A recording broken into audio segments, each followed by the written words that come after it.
All right, everybody. Today I thought we would do something fun, and I have some maintenance that I need to take care of on this particular Zippo. So I felt like I would bring out my small collection of Zippos, and we could do that maintenance together. So first, let's take a peek at some of these Zippos. I think this was St. Francis of Assisi. I could be wrong. It's a beautiful engraved Zippo.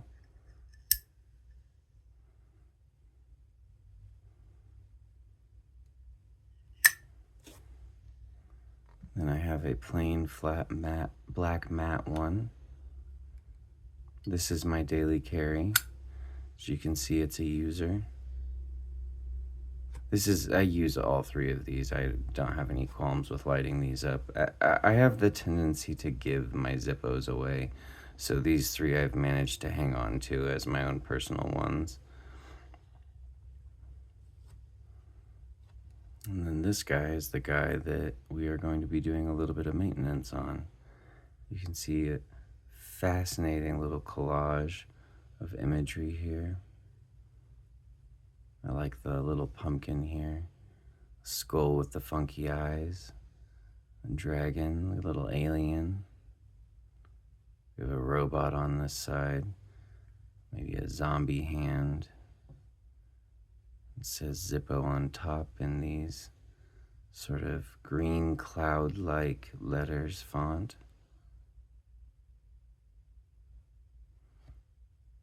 Along with these Zippos, I have their two holsters. This is the one I daily carry. This is my daily setup.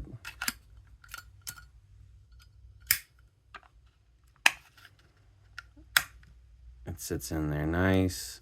If I knock it at the right angle, I can knock it out, but for the most part, this sits on my belt without any problems. This one, however, is even less likely to let go of the Zippo, but it hangs down so low. You know, the top of your belt's right here, which means that your belt's like this, which means this thing's hanging this far down below your belt. Whereas on this one, the top of your belt's right here, which means your belt's like this. So, needless to say, I don't use this one as much anymore.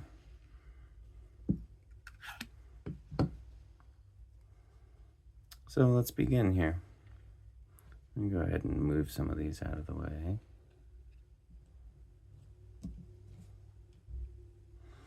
And in front of me, I have what I need to do the maintenance. I've already taken the wick out of the Zippo, or out of its little plastic wrappings.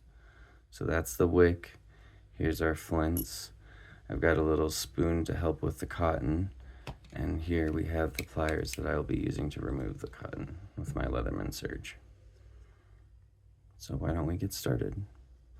The first thing you're going to want to do is you're going to want to open it up and just pull the Zippo, the innards out. Let me just go ahead and set that guy aside for now.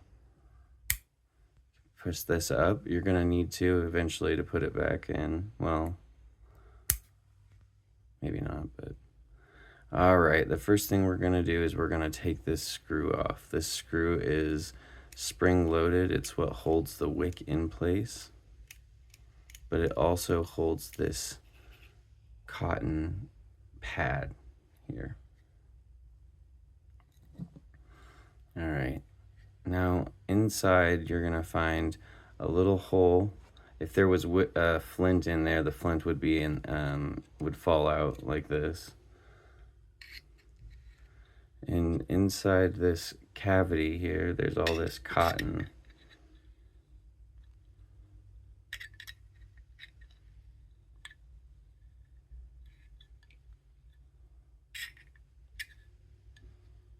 All right, that's most of it. There's a little tiny bit back there, but that's okay. Now what we're going to do is we're going to take the end of this and we're going to thread it through that hole right there. Perfect. And now just pull it on through till it's about where you need it to be. Now you're going to start stuffing this cotton back in here. And the thing that's important to know is you want the wick to be able to come down through this cotton. You don't want it all bunched up towards the top. So I folded in. We're going to put some more cotton in here.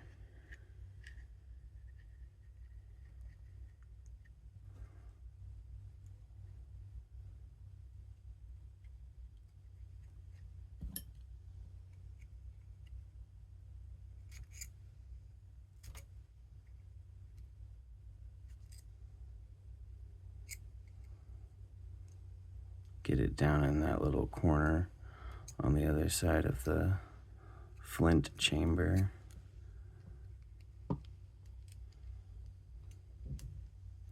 I'm using this little spoon. You can use anything. I just find this to be quite convenient. All right. Now we have the wick properly seated in there. You can see it's even sticking out a little bit down here. The next step we're going to take is to put the flint in. Just slide that in, you can see, and then it will just pop out.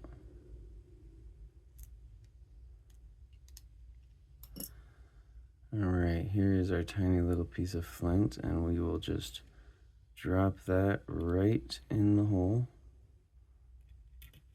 Oops. Take our cotton pad, set it down where it belongs.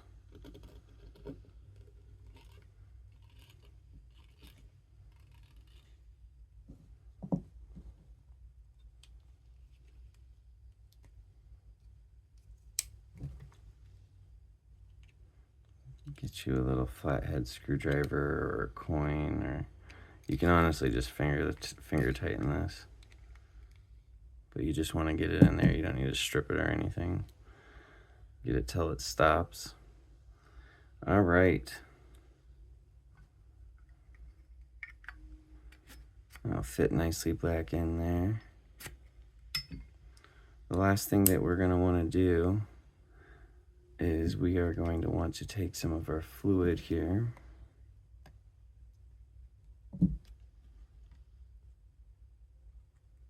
And fill this guy up. I usually go until the little cotton wall here that we have, this little slab on top, gets a little saturated.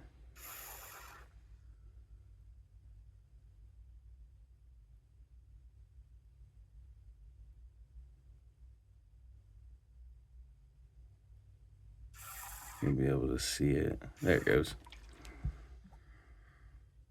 Okay. Back in it goes. Gotta put that way.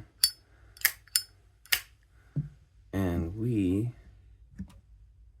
have successfully changed the innards, or replaced the cotton wick, the wick and flint on this Zippo.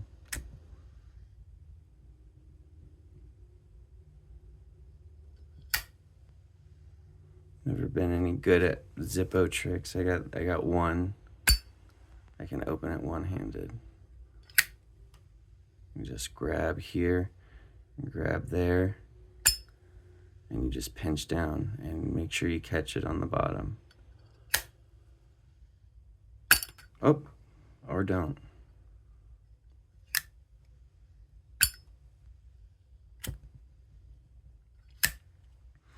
Alright, well, enough fun with Zippos for the day. I'd like to thank you once again for joining me as we went over my small little collection here and did some maintenance. And I look forward to seeing you next time for maybe a next knife or a flashlight or a Zippo. But I look forward to seeing you next time regardless. Like and subscribe maybe. That'd be kind of cool. Thanks for your time.